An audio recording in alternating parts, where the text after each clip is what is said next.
And this right here, this is the whole idea in a nutshell. The great John C. Maxwell put it perfectly. Collaboration is multiplication. Think about that. When you team up with another creator, you're not just adding their audience to yours. No. You are multiplying your exposure, your creative energy, and your entire potential for growth. It's a game changer. So, here's our game plan for today. First, we'll cover why collabs are such a big deal. Then, we'll get into the nitty-gritty of finding your perfect partner. After that, it's all about the art of the pitch, how to actually get a yes.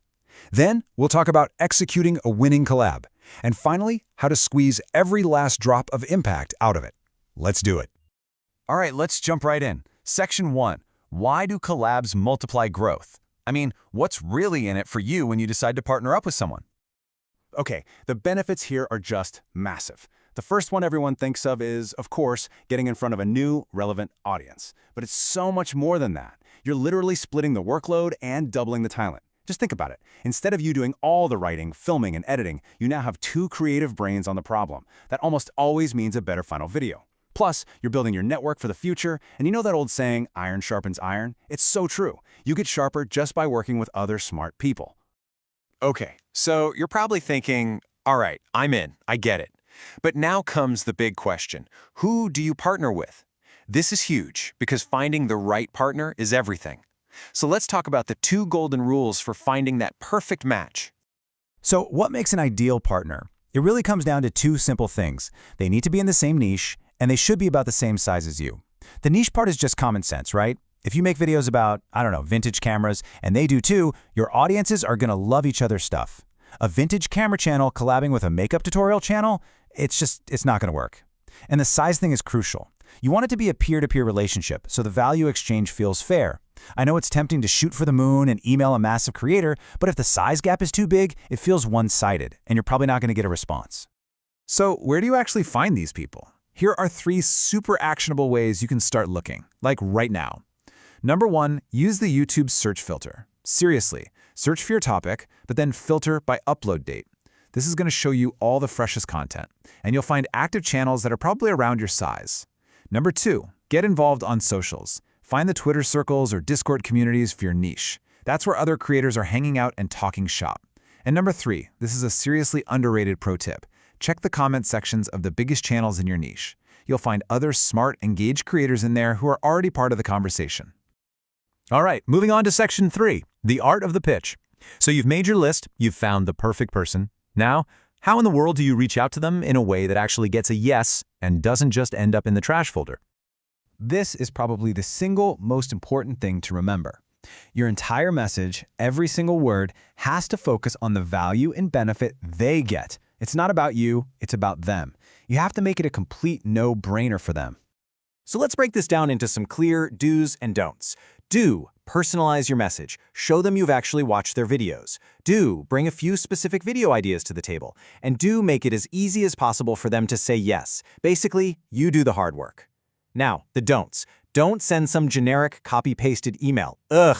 Don't make them do all the creative work, and whatever you do, don't focus on how much you're going to benefit from it.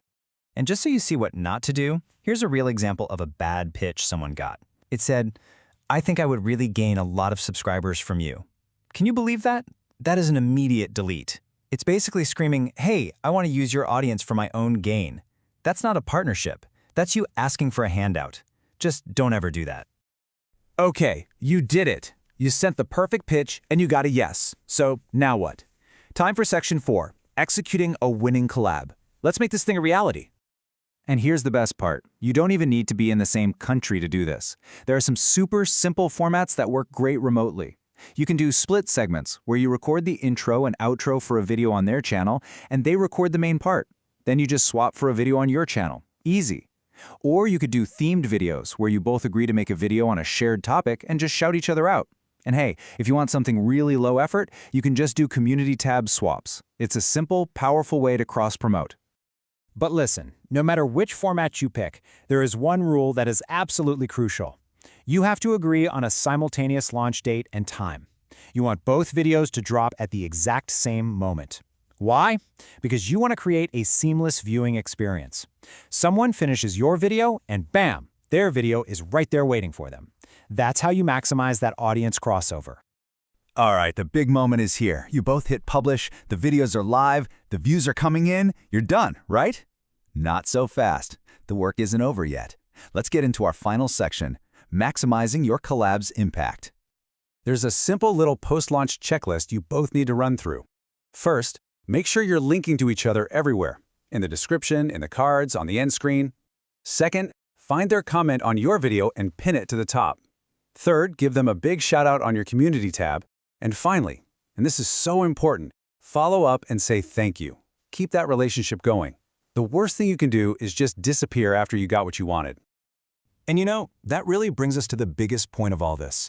This whole process, it's not just about getting more views or subscribers. It's about building actual relationships, maybe even friendships, with people who get what you do.